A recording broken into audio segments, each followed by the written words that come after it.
chi bai le vek ule pasal tha pulian nu na part 2 tenzol veng chak chan chin ngai nom em mai chu tu na I lo thlir chin zom leng ule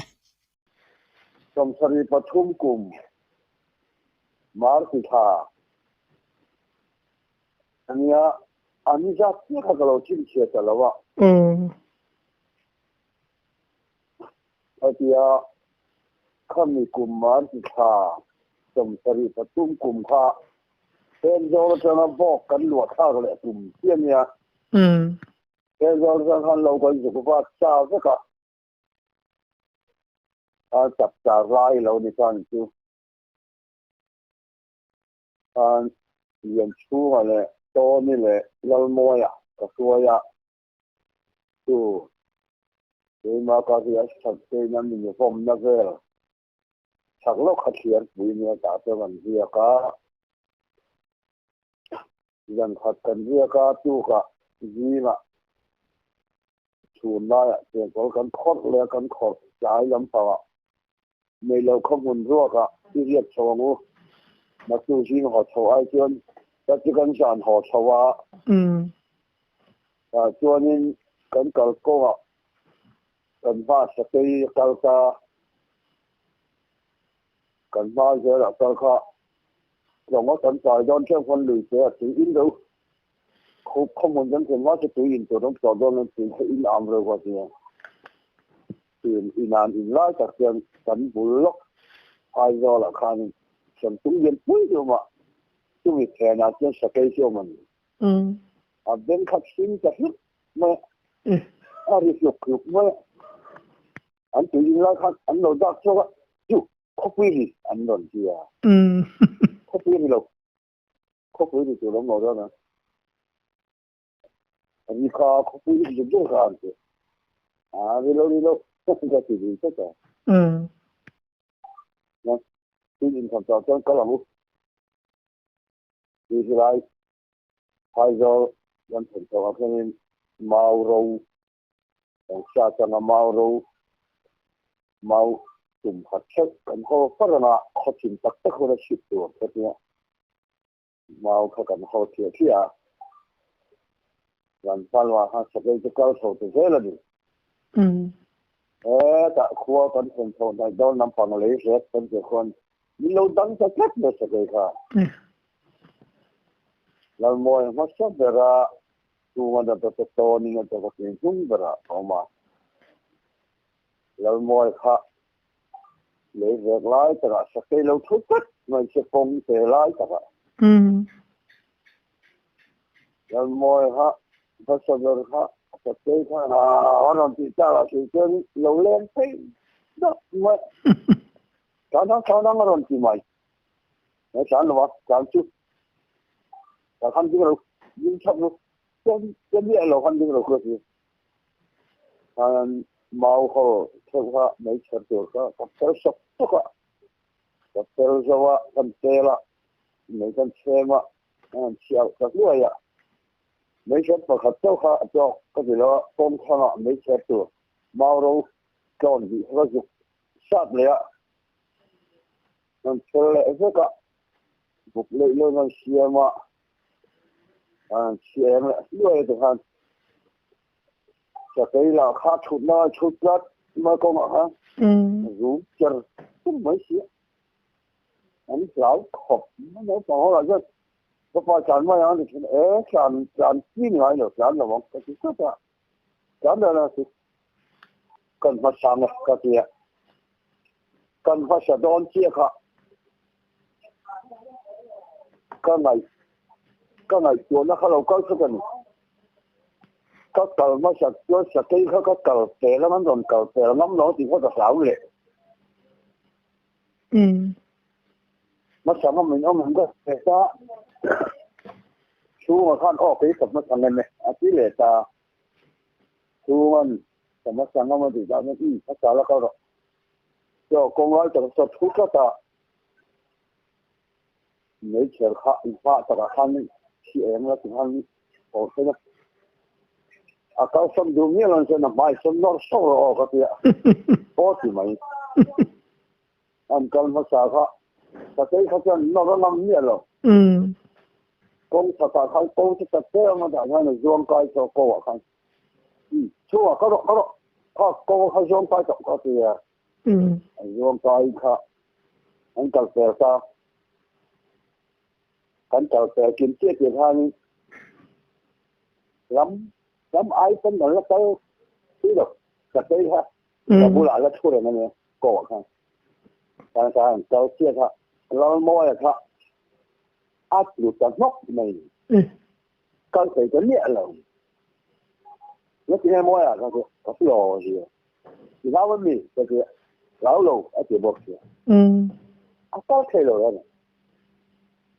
đấy nhưng chú mà lại cho như khác thì phút khác lập nhiều cái rồi rồi mọi người phong chất rồi và cái gì mà là phong vân phải cái chung là mà lâu cao thì rồi của rất nhiều mọi ngườiจะไปเขาจะdùng đầy trang chuyện sau đó năng cái sập quy nhà cần sâu lầu kia sau đó cơ điểm đó thì nào phong cái tham bar cái cái hào ta cái nor có bà khăn cái nor điểm ta thả mà khăn nó chân thata khu chân thata khu thả mà khăn là cái nên cái nào thì thả khu với cái gì bị gì ạ khu ta thì anh cho là cái này po cần khó là mà cần khó năng coi khó là mà phải là mà con khó thà rồi râm là mà cái gì cái thả anh cần cao chiều khó là mọi cái cần cài khâu đó nè khâu thế mọi khâu thế mình dính tiền cái gì cần cài khâu khác dính rồi anh đi nè cái tên tiền cái gì anh tên đó nó tên thấy咩rồi anh chỉ nghe cái gì ta sẽ biết rồi anh chỉ nghe ông cái gì bây giờ thì hối mình anh chỉ nghe mình nghe còn cái gì lão nó ra thì mò lão đấy rồi ta ôm mà lo nhà này sao còn chú lão chú cũng mà lão chú cái gì cần thắp muôn về là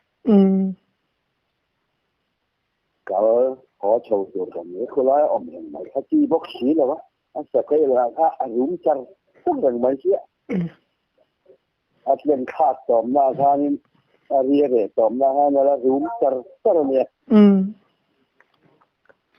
cái room thì cần sẽ chung cái gì cái nên cái con chầu là mà hắn chung là mà ba na cái cái này mong cái đó mà cho nên mấy cái chuyện nó sẽ được mà xuôi anh anh ta châu mấy cái công cụ làm thành châu cho nên anh bỏ đi sẽ là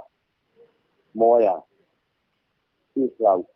nó lại rồi chính nó giống khác mà sửa rồi là lão biết rồi nhầm rồi lão chứ thì các bạn được anh các bạn này chứ cho ôm mà lòng anh mà thằng lão về này cái số sẽ về sẽ cái thì thằng lão thu là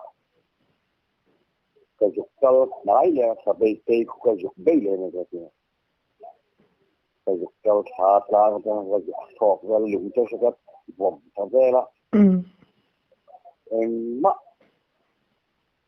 mình làm chuyện buổi tối khu phải cho thằng đó cái dục nó ra cái gì con sẽ là cái lâu thì cái nó cầm sau làm chúng mẹ đón những cái mồi thì cái tên thì anh thằng thì công chầu ông tỏ là cầu chỉ cái tối cái lo mà sẽ công chầu mà công tỏ là cái cầu thì làm ra thằng cầu về đón đó là cái gì mình tên thấp thì là cái lớp tên thấp thì bằng thấp luôn mấy cái gì thì nó chúng chất độ cái kia còn chỗ nào cho nó dấu phim thật ra cái con cá tổ tổ thì hàng giờ rồi muốn đâu mà còn chân tổ ta rồi là chân chưa đi cái tam ngày cái hết thì là tiền thì ta phá ngài tên thể chân ta ấy cao thể sót khóc mày khi nào xem chờ nghĩa là con thì cao thể còn tất nhiên còn chờ làว่าหมายเข้ากันเกาหลีจีนเจ้าในเราข้อมูลย้อนกันเชิงเขาข้อมูลกันเชิงเขาควรเป็นป้อนเสละสาเหตุที่เรานับดูละทางรายให้ทีมเราเป็นไงบ้างในเราต้องคอมาในเราแช่ไม่ละไปแต่ให้กันเรื่องตอนนี้เช่นตามแดงจุยจอยแล้วเช่นจุยจอยอย่างนั้นก็คือมาใจกับเรากันให้แต่อันนั้นดูเนี่ยหรอกันจะวันจอยเมืองมันกี่เลยกันในตัวฟังอ่ะอีกแล้วสาวไม่ให้จะเรียนไม่ให้คุยเดี๋ยวสักวันเราว่าเรียนผู้ที่ต้นทำไมมันก็คือกันเจ้าแต่ตาเราว่าเรียนผู้กับว่าจะปะคุยเจ้าคนเราลองใช้ไม่ชัดจุดเราคือเราว่าจะปีกันเราอมบกเสียกันนักนุ่งแต่เราไม่คิวเลยครับว่าจะปะเจ้านี่ไม่ชัดก็คงจะเป็นอะไรไม่แอบจับก็กันปีซึ่งแค่ละไงเรานะกันนุ่งแต่ละก็จะให้เอาคนผู้กันสารเนี่ยแต่คนท่านขินนุ่งอะไรเรื่องพวกกับทับหลงเจ้าโจรอันเราใช้กระบุกะเรียกใช้ละจีละจังหวะกันจัดโดนไม่ติดพันเราเห็นทั่วมันเลยหลังนี้บุกะเราเมื่อเราเทสกันตั้งเลยที่บุกโอ้มันอยู่ที่บุกชูที่เองไม่เองตั้งกันไม่ตั้งเลยก็คือบุกกันแข่งเขาเตะกันคูร์คามิงหันนักแล้วพวกเตะเป็นสอุยจะร้องเงินขราอินดับคูร์คุยไปเสียจะร้องกันชาร์จร้องเราเจนเขาที่เราไม่กันพูดเลยก็คืออันนี้ละสอุยทุสอุยไหมเสียก็มันจะว่าฮัทเองมาอุยกันใช่ไหมเราได้ยังอ่ะถ้ามาขบจะเกย์ละกันมาย้อนตั้งมาข่าวอันที่คันอาถอุยข้ากันก็เราตีมันนึกไม่เราเนี่ยกันก็เรียกอุยจุกนึกไม่เราเนี่ยจะได้ถกอุยกันกี่ไม่มั่งกันก็ที่เราอุยจุกไม่แล้วเนี่ยกันเจอคุณช่วยเราต้องพูดกันขึ้นมาฮัทอุยกันยังแค่เราได้นะแต่นี่ครับการให้นัดต่อแล้วการที่ลิ้นชักไม่รู้ว่าไอ้ยี่ละครับ我就咁講อุยก็ตลอดมาเลยแล้วบอกกันเราทั้งเจ้าอุยทุกเวลาจะอุยทุกนิดจะนิ่งทุกตาก็เสียเนี่ยจะอุยทุกก็แก่เขาที่กันทุกก็ที่จะว่าเขาใส่ตัวชื่อตัวฉันพูดไปพอแล้วเองตั้งมาอมเจ้าว่าแก่เขาไอ้เรื่องนี้จะอุยทุกกันเอาจ้องเราก็ตีว่ากันกูก็ไม่รู้ว่าเจ้ากันช่วยใครจะรู้นี่กันกดลิ้นเขียครับกันจะช่วยเราเนาะนั่นเราแค่เรื่องกันกดจะกันที่ป้ากันที่ลูกป้าพวกกันหาไปต่อหรอกว่าจะปะเราจะว่ากันว่าพอพัดสักมันกูก็ไม่รู้กันเรื่องเชื่อว่าขึ้นกันควรสวดกันก็คือเนี่ยอันสุดแต่ก็คือเราอุ่นฟักเรากันกอร์เกมานี่กอร์เกถ้าเราอุ่นเอ็มไม่เลยว่าจะพากันได้สักทีก็ว่ากันว่าอันตัวนี้ไม่ได้เท่มากหุ่มเอ็มนุ่มเลยจบเพราะกันหาเลยเท่ไม่ยากอุ่นต่อเรามาเคลมมันเอ็มนุ่มจบก็ประกาศหาเลยค่ะมาอุ่นเชียร์กันต่อการเจอข้านี้ยังพวกกันนะแล้วผมเลยเจอหน้าเสร็จก้าจะเล็กกินกันคุณยังไงเสียพวกกันเจ้าไม่ชี้แล้วเนี่ยเจ้าชี้เลยจะพูดเจ้าไงเหรอเสียมาเสียบ้าทอมเชื่อเราว่ามันมีชื่อปัจจุบันอยู่เรียกแบบพวกกันบ้าทอมกันใช้ชื่อเดียวกันเสียลลโมยจู่ว่าจะฟังพวกกันอย่างเสีย lal mo ya chu ai kai de wani lo mo cái chuyện phải cắt tông angai nam khap mai ti chuan mo lal mo ya chu saki khan ai kai de wani lo mo lal mo ai kai ni he ai kai chắc ai kai van thang cao thầy lâu là cái chân thành lâu là orang than là orang là nông ở này nè chân chắc là van thang là là thầy đi là angai nom le mai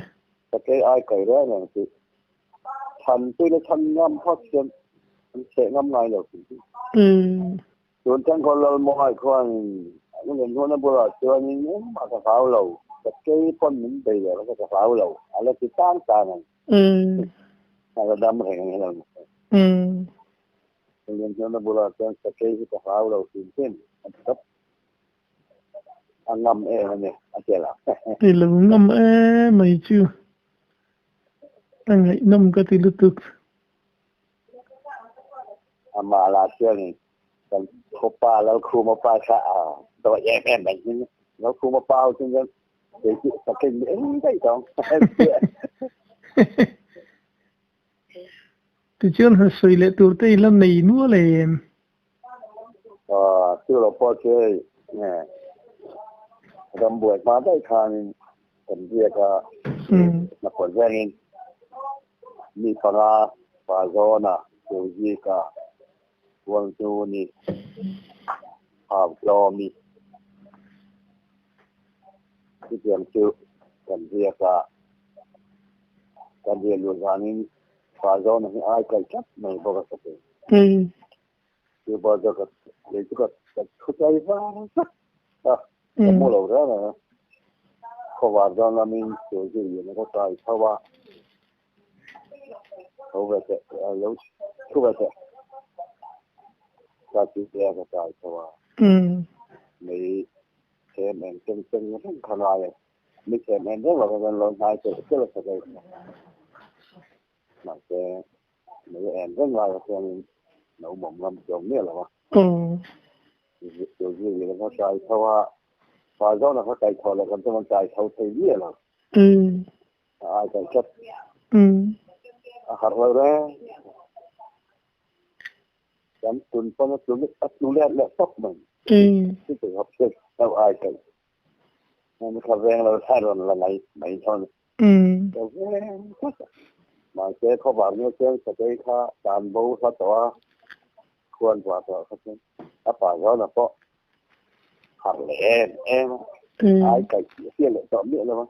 mà po khăn xịt lâu đấy là tuần tháng hai gần nó thường ngay lâu đó rồi cái là ai cày trò thì cái gì bộ vẫn chỉ ngay lâu đó rồi cái khá tầm view thì mới hun đây han tầm đấy han hun nó sẽ cái xong rồi dòng tàu tàu cái nụ mù lỏm rồi cái po khăn mù lệch lệch po khăn mù em nữa rồi anh nhìn khá cũng về anh thuộc rồi vềกันดูนายจัดการนั้นเอามันเท่าเลยมีฟิ้งหันเสียกันในเยมเหลาสวงเหรอมีหันเสียกันในเยมินหุ่นลายินอันนี้เหรอไอ้ที่อย่างเราผมตัวนี้มีวิธีการตัวกันป่าพักตัวนี้ใหญ่พักสวงเหรอมั้งผมแบบมาพายลำสั่นเนี่ยกันยิ่งเก่าเซลต้นไม้นี่ลองดูออกก็เช่นมั้งแต่ก็คือtak lisen sakwa bakian sakai bangla kan dia cercang le call hop in car zona kian si chuan che ki lai kian ken ke mai len den kan riek to boka likia lisena ka rieka lisena kan han den sina mong ke li khayen ti se ni la man oma dùng đi cầm về là cho nên làm cho làm đen tỏ xí mà nhưng mà làm đen làm cho nên lại rồi xuống được đó như cái rồi xuống được xuống thì mình mong tới đi khai cái gì cầm lại là mà chân cầm lại thì cầm là mà chọn phá và plan sang cái gì cũng chọn phụ luôn thế mà đã cho nên giảm việc ก็ปรนำชีนะงาน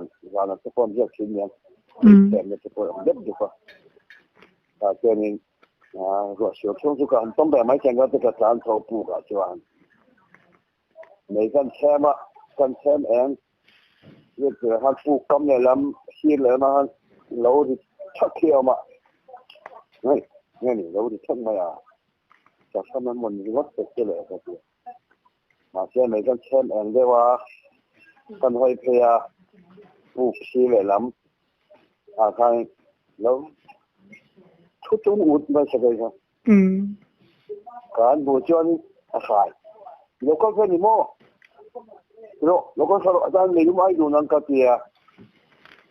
ที่พอชนักตั้งเล่นเลยไหมไม่นั่นพอชนหรอก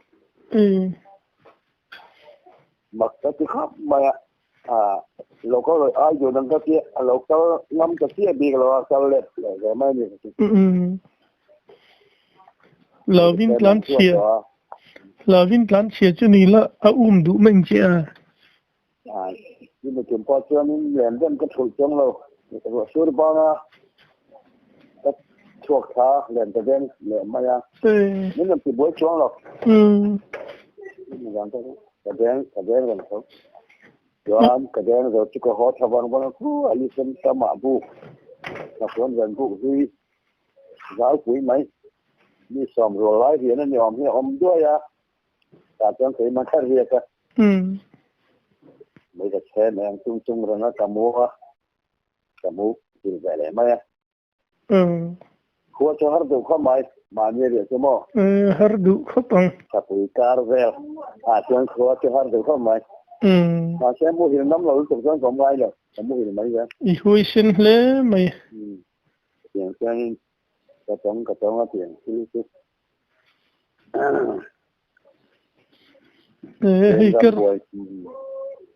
รำบวยมหาเดชสีอันนี้การเอาการที่กระจางจะเสียคนถึงเลยละตลอดนะหลายมีการโดนเรื่องเองกระถิ่นหล่นนะข้ามกุ้งกระถิ่นหล่นนะกุ้งมาข้ามสันหารนาร์ตักเกี่ยวขบวนตอนที่เราเข้าไปสั้นๆมากันเอ็นวันวันสันหารข้าเราเข้าไปสั้นๆมาก็ไปรำชวนอะไรเว้ยใจรำตัวอีพวกสันหารเราก็ละสเกลเรารำชวนอีบุญนายสเกลอย่าอมต่อจีนนะอันนี้เส้นเขามันจะทีนะที่สถานน่ะหลายเขาถิ่นโดนลำปังตัวสังหาริมีหมู่ชวนสเกลผู้ใหญ่หลายจีน่าเนี่ย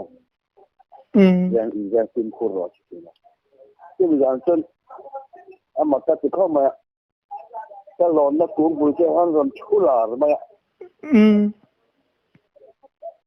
สิ่งจันที่เขาอุเอียกับบุรุษตลอดนะสิ่งจันที่เขาอุเอียก็อยู่ประมาณอาจารย์ดูนิดเราไหมก็ไหนเฉลยที่ชวนก็ไปที่อาจารย์น่ะเขาเสเราล่ำจนจะพูดอย่างไรจีน่าเนี่ยมีค่ะมันชื่อเขาก็เสร็จจริงคือพอจนกระปาทุ่มยินที่หลังเชี่ยจนใครราวนี้สังหารเขาจานดูสีแล้วว่าอมเรื่องไม่เสียกันกะโดนจวน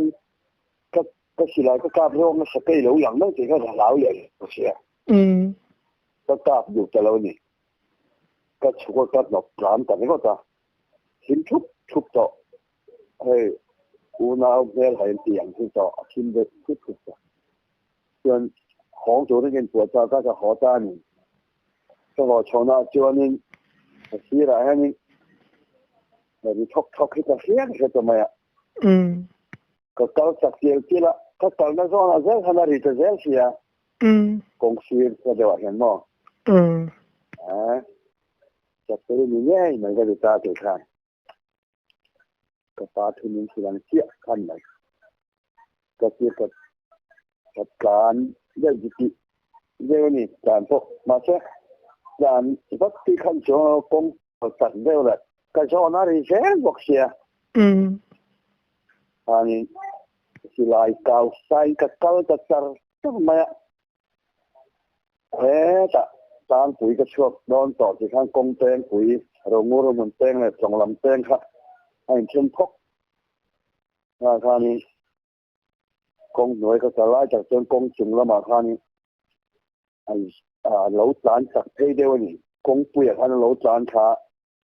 เกี่ยขันดีเลยขลังเกี่ยกับลาวะกระจานเพจัดกันบอกว่ากงเตงก็ชัวเจี๊ยขันกันห้อยชัวกงชีอะไรแค่นี้ทุเดียวนี้ก็เสีย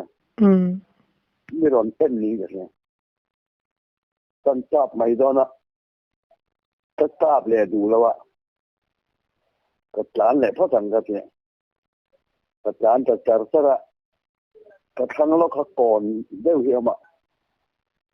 กงสักจานแล้วเขาก่อนเชี่ยจะกงอันนี้เสียกงขนมจานตั้งน้ำตลอดก็จานเขาจัดซะละที่มีฉากแล้วก็ชวนกงไทยเดียกันเดียชิมทุกคนกันเดียชิมทุกคนก็เห็นชวนกับนุ่งลำปังกงชีฉากลำปังกงขะชัวลำปังขะขามนั่นมีเด็กไม่อยากขามมีเรื่องขามมีบางครั้งกงนายนี่ถูกเราจานข้าน้ำบิ๊กชีเลยว่าก็จานสั้นก็ได้ว่าจึงมีฉากะเจอในชิมทุกคนก็จะจนโฉเด็กเล็กที่อ๋อมเลยก็จานโฉจะสระจานข้านี้มีจานเฉลยโดนมีก็เสียกับจานจัดเด็กสาวชุมสุยก่อนกันที่เลี้ยชุมสุยก่อนเจ้านี่ก็ชุดจับมาก็เราอินทรีละนี่เห็นจานกันเทียนจะก็กล้าพิมใช่มันสักทีนี่เห็นต้นจังงำตลอดนี่เห็นต้นจังงำตลอดกับจานเนี่ยจังงัดอินกับแท่งช่วยต่อไหมจะทั้งจวนอันไหนต่ออินไหนวิธีเล่ไม่เจ้าอ๋อมีด้วยชั้นแก้ปัญหาอันกับตัวข้านี่นะมาตัดบุสักเทียนสีเลยว่ากะง่ำไม่ทันเลยว่าเสียงตัดเสียงหัวแล้วก็กาบไม่โดนมาเสร็จเสียงตัดหมดเลยว่ากาบแล้วก็ร้านจัดขึ้นมานี่ก็จานจากพอกันอันนี้พอร้านจัดแต่เสียงเนี่ยจะก็จะไม่กงสีละก็จนเดี๋ยวถอยอมมันเสียเสียเนี่ยอย่างเขาเจอนี่มังอันเที่ยวทั่วตักเราก็จนทีไรข้าหันเละไหมข้าจะน้ำจงดีสิแล้วว่าสวยตูดังที่ละไม่นัวเลยมาปวนเรนนะตัวนี้ผู้ว่าเราเขากันเดียจะมีการขับปวนจากที่มีในสักวันที่พอจะกับแฟนใครวันสักวันเป็นไหมฟีแต่ว่าจะคุ้มเลยจะมีสำหรับปวนกันที่อันนั้นเสียคอมหิมออันนั้นเสียคอไม่บอกภูมิรู้หรือสเกย์นั่นจานแบบนี้นะข้ากับแฟนก็จะมีดังนั้นมุสันเซมีเราปังปัทุมก็ไม่ปุยเชปังก็จะไม่ปุยกันเชปพวกก็ไม่ปุยกันเชจอกอันเดียการงานหัวสันเด็กพอคันอารมณ์เก่าเลยเท่าที่คันกันว่าเอ็นเลยพอคันเราไอ้บุ้งรุมต่อมาให้เสียนหันบุ้มรู้ได้บอกความที่ฮับไว้ไม่ได้คันไม่ใช่บุ้งเริ่มรุมมาจะมีจำพาะเจ้านี่กันทุกป่าเนี่ยหัวล้านจะบุลอูค่ะ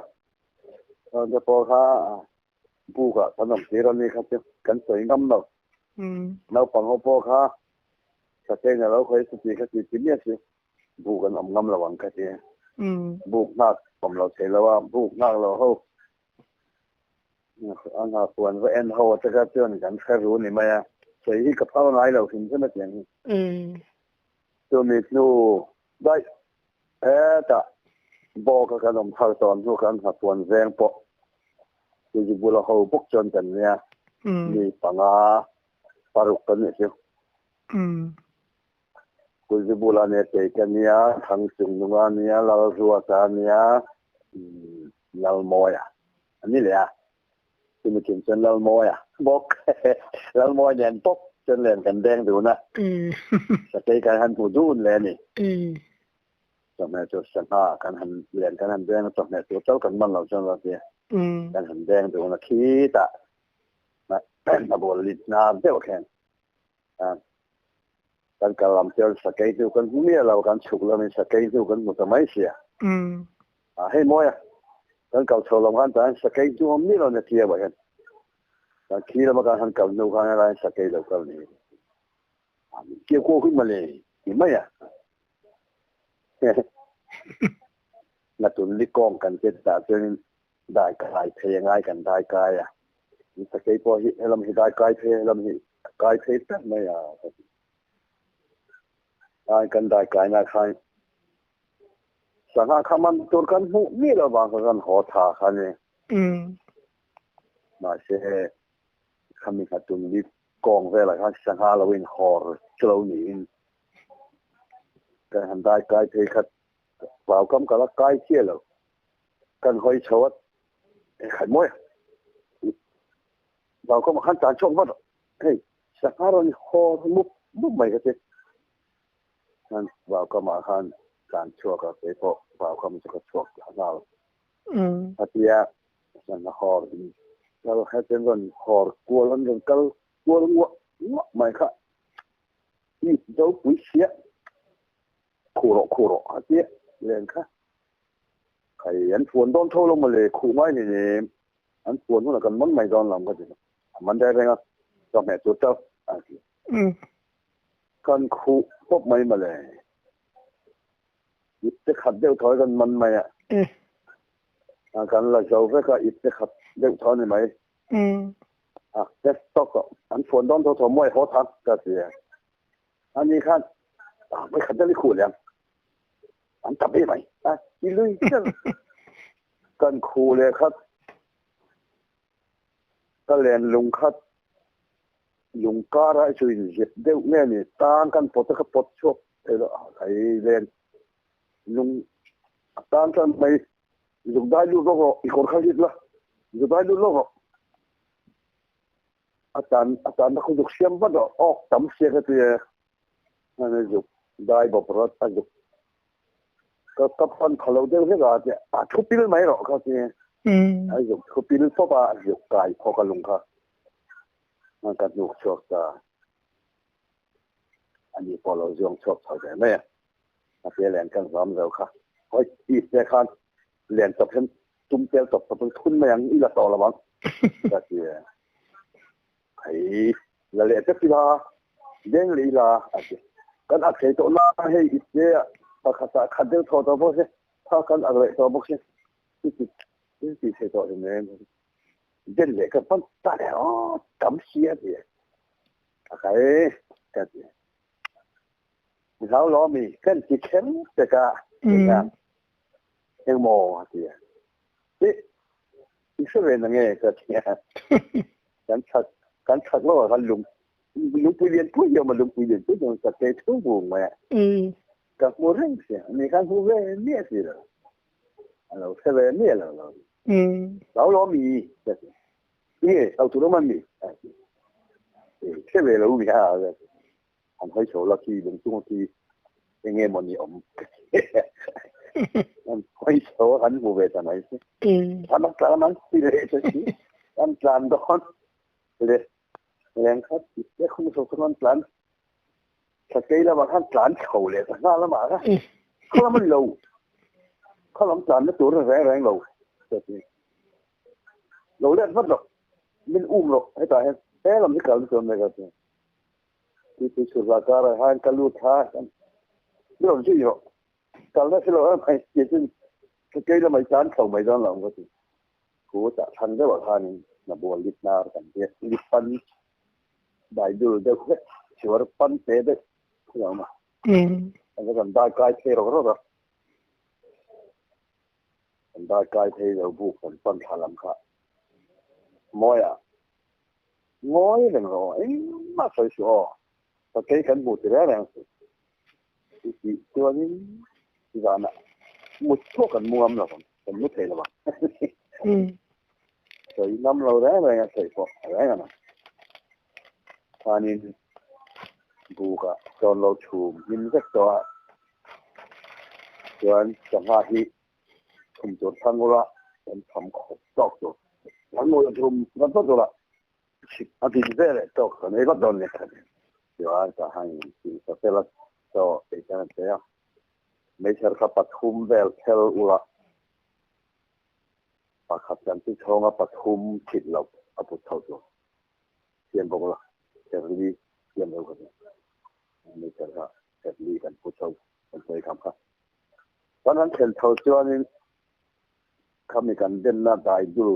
อันหอมน้ำมุกเวลาคันอายุปุ่งที่ว่าเขามาประคัดกับมัวอายุอยู่ฮับใหญ่เสียเราเนี่ย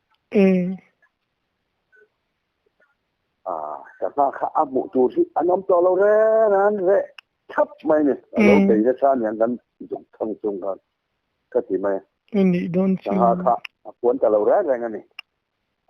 แต่เดี๋ยวช่วงเขาเนี่ยควรแต่เราเร่นั่นที่ต่างกันควรรุ่นเนี่ยเรากันหองแห้งให้แก่นี่กันหอนลูกค้านั้นรูดต้านให้ต้าเราพวกเขาจานอาหารทะเลหมดที่กันมูเราเร่นะจานอาหารทะเลเองมีมูตองกะเตียหมุนละเสียมตอนปราณีเราโมยเลยเรารู้แต่ข้าอะไรงานมูละเป๋ลำสักลำแต่ละกะมงทั้งลำปะทั้งจุงนุ่งอะไรตะปูนมงสักลำแต่ละหันเสียกะมงมันพาดอนเราโมยข้างเอามันพาเรารู้ข้าอะไรก็มุทัยเนี่ยเราเนี่ยอะไรก็มุดจวนนี่หินเล็กเสป้าก็มุเห็นเลยอะไรมันก็โดนเราเสียก็มุดโดนติดกันเราโมยเรารู้อะไรมุดอะไรก็มุดโดนเราติดลุยกันเลยนะเห็นพ่อชัดอินน้อยคนไม่กันแท้บ้างไงไม่กันจีคู่เราจะไม่เท่าชีจำจำเรื่องไม่กันมุเห็นเลยมันก็ไม่ก็จะแทนคู่บ้าง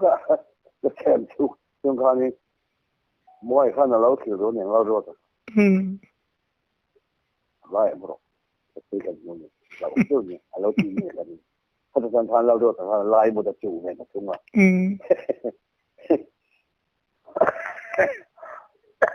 ี่ยมุดนะมุดเสร็จแล้วจะไปข้าเราเข้าไหนท่ากันเห็นละกำเนิดละมาข้านี่กันโซนข้างเราเข้าทานต่อชิลาให้กับแอนทีน่ะอันนี้เดะบุไม่เทคอยู่กันริงเดียวก็ท่านแอนกลัวที่น่ะมิดเดะนะมันก็เรามาเสร็จเราก็เราอมไม่ได้เขาเราเนี่ยนี่เราเอ็นอยู่เราไม่ทันเนี่ยกันที่บุกจอนอาเซียนได้เลยแล้วจีฮะเขาว่าได้เลยตัวลายเกี่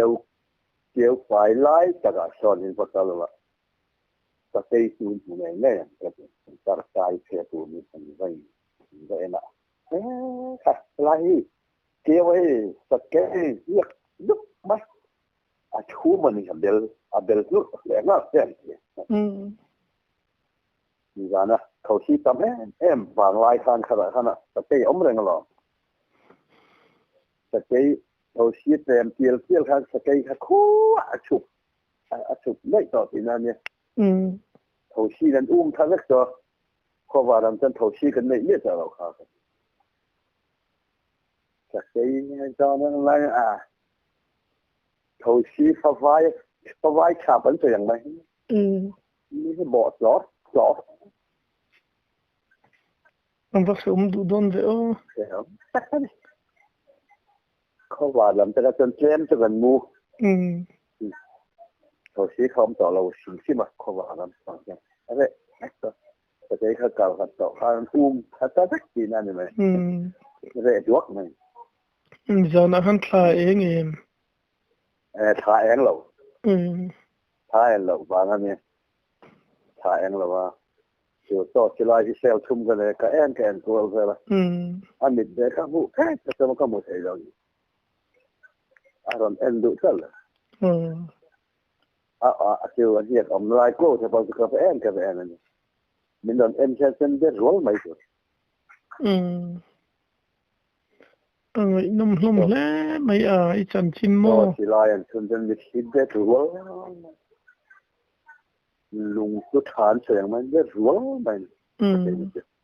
người nôm lẽ mày hay cái rần mình ta khép mày chị ạ tụi chúng ta chú nên cần đủ to ri phát tăng nặc tu làm cái nên công chung zum lệ đó mi chính là mà cái lên phòn thật ra hun che takar income na hun thatak mai min sim saka soitur tam takila nei don sia tun tu matan ju na ni le idu tok phat mai miang